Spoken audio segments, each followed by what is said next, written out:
The future of many politicians who depended on Raila Odinga's endorsement for re-election is hanging in the balance ahead of 2027. We had politicians who relied on Raila Odinga in one way or the other to get to power. There was this category of leaders who depended on Raila for endorsement and to be given free tickets for them to be re-elected. One of them is the Homa Bay governor, Gladys Wanga. In fact, in Nyanza, I think all the governors were given free tickets.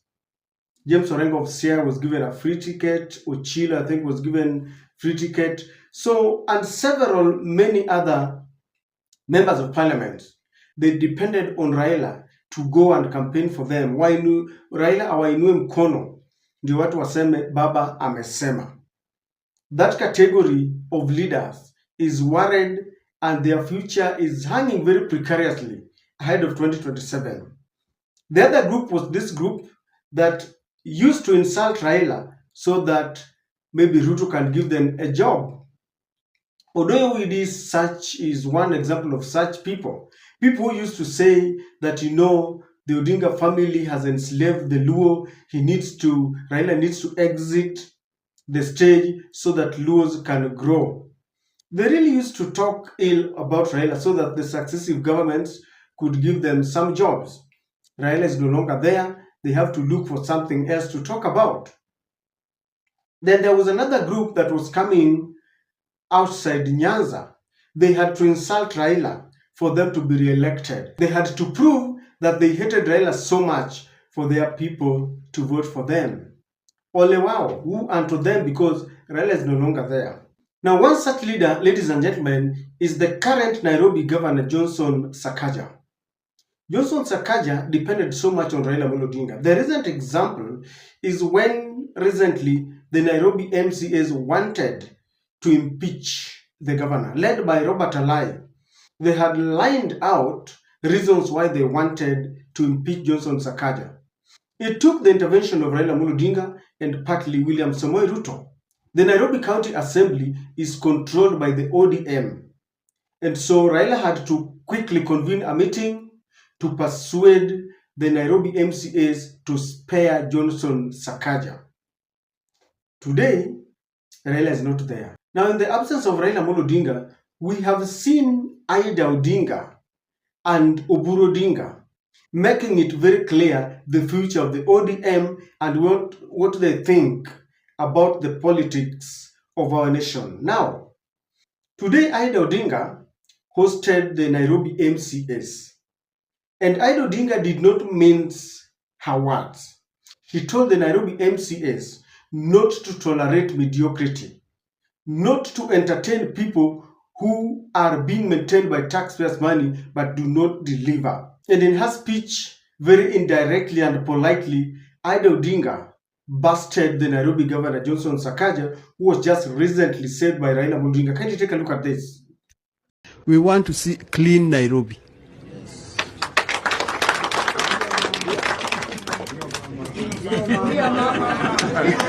Sindio mama.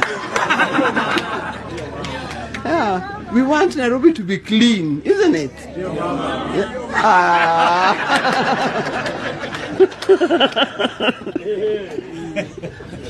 I'll not say more.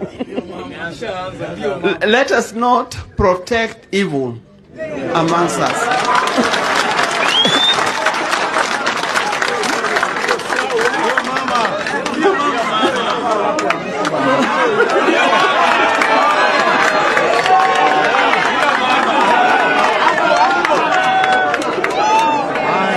Now, before we delve into the discussion about Ida Odinga's speech, allow me to present to you just recently Samson Cherargei, who is the Nandi Senator, also alluded to some fact that Johnson Sakaja has not met the expectations of Nairobians and therefore Nairobi should go back to the NMS the way Uhuru had managed it. Kindly take a look. Nyamira, Nairobi. This is shameful, Madam Speaker. How can you expect, Madam Speaker, young people not to protest if we cannot give them opportunities? How don't you expect? In fact, Nairobi is the worst. Nairobi is only 10.7. This county, I want to say this without fear of contradiction. This county of Nairobi City County should be handed over to NMS. Should be handed over to NMS, Madam Speaker. Should be handed over to NMS. This county government of Nairobi, I work, Madam Speaker. You drive even Kilimani potholes. If you even drive an SUV, you will disappear in a pothole here in Nairobi. Just within the CBD, Kirinyaga Road, the surfaces have gone to the dogs.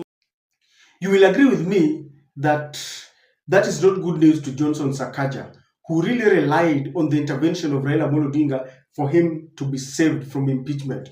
Now, what do we make out of the two speeches? Because if you listen to Samson Cherargei, Samson is very controversial. He was suggesting that Ruto should take back Nairobi to the NMS. And those are sentiments that are being echoed by several leaders. They feel that Johnson Sakaja has not performed to the expectations of the Nairobians. Now, for Ida Odinga, that is very shocking. Number one, Ida says that we need a clean Nairobi. Ladies and gentlemen, if Nairobi was clean, they wouldn't be calling for a cleaner city. It seems many leaders have come up to one conclusion that Nairobi is very dirty. By the way, if you walk around the Nairobi estates, what is your take compared to his predecessors? Maybe tuanze na Kidero, then Sonko. What do you think? Do you think Nairobi is clean? Do you think people are just playing politics? Because Ida is adding her voice that we need a clean environment. It seems Nairobi is dirty. And Ida seems to be telling Nairobians and the governor himself that there's a lot to be, there's room for improvement. Things are not working to the expectations of the Nairobians. Because you remember, when Johnson Sakaja campaigned, and I remember their last debate with Polycarp Igathe, he outshone Polycarp Igathe because Sakaja used to say, Nai must work. He seemed to have mastered, and he was explaining that having been a senator, in fact, he was being called a super senator, he seemed to have understood the predicaments of the Nairobians. But after getting to power, I think there's a problem. He has not managed to control the cartels, be it water cartels, the engineering departments, and the way buildings are coming up. I mean, things fall below expectation. So it seems to be driving a message that there is room for improvement. And she's telling the Nairobians, the Nairobi MCAs, not to tolerate mediocrity. That's why nasema musikubali hii uchafu. And I think Ida is also giving a stern warning that if Johnson Sakaja thought that he was going to underperform and depend on Raila for endorsement, then Ida is now telling them, we are not going to entertain mediocrity. There's not going to be mediocre performance and claiming, oh, maybe Odinga family to get endorsement, because there are people who have misused Raila for so long. You underperform, you joke around with the job that you've been given, and you run to Raila's office. Raila says, please, as I go for the presidency, help me with people who are going to help me work. Give me people who are going to help me work. This time around, Raila is not there, and therefore that kind of campaign is not there. People must work. And for leaders who have been given a chance, for example, those who are given free tickets, they will come back and tell us what they have done. That includes President William Ruto. For the 5-year term that they have been given, they must explain to us what they have done, period. This kind of complacent behavior where you think that you just mess around and run for endorsement from leaders, especially from the Odinga family, Ida is saying no.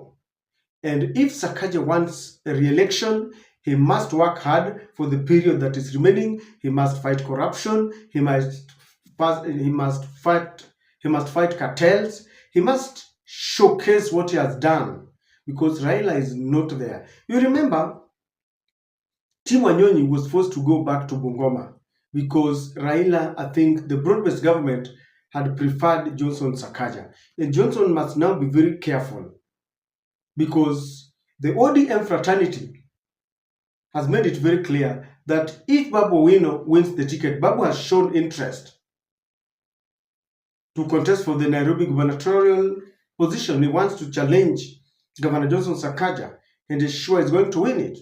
Oburu just told them that if Babu Owino wins the ticket in the ODM, he will be given. And now Ida is issuing a warning that we can't tolerate mediocrity. It seems Ida has also taken a position that if Sakaja is not working, then it's not the only option. It reminds me of Uburu's statements. Uburu said Ruto is not the only option. If he's not going to obey the 10-point agenda, then they can negotiate with other people. So the Odinga family understands very well that Raila was being misused by very many people. Haufanyi kazi, then unasema baba tafadhali. And they are making it very clear. This time round, it is no longer endorsement. In fact, Ruth once told the day when Uburu was being endorsed by Luo delegates, Ruth told them that Oburu is a honest man and they should not expect those blanket endorsements. You must perform and people must agree with you. Your constituents must agree with you that you are indeed doing your work.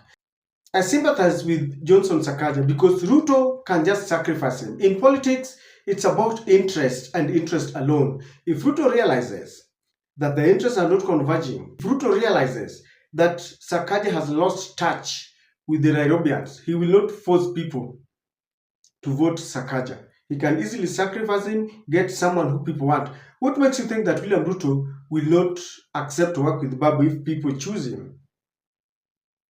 Sakaja must be very careful because those sentiments from Ida reflects the sentiments, I think, of the whole family. Ever since Raila died, we have seen the Odinga family take a position. When Wanga said, when Wanga said that Gachagua and the likes should not set foot in Bondo, Ida said, we cannot inherit the perceived enemies of our friends. And they opened up doors for all and sundry who wanted to go and mourn with them.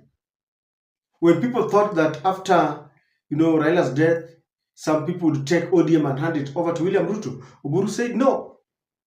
ODM is here to stay. When others were calling for, the impeachment or kicking out of people like Babu Owino and Edwin Sifuna, Uburu said, these are our guys. These are our youths. ODM is a party of the youth. These are millennials, and we are not going to chase them. So we have seen that position. And for Ida Odinga to reiterate that Nairobi must be clean, it seems anakosoa Sakaja. They are tired of this leadership, and Sakaja must not wait any longer. If he is going to seek for re-election, then he must have something to show for it. That is the position not only from Ida, not only from Oburu, but from Kenyans. Anyone who has been given a chance, you must showcase what you have done. You must show us why we should give you another chance.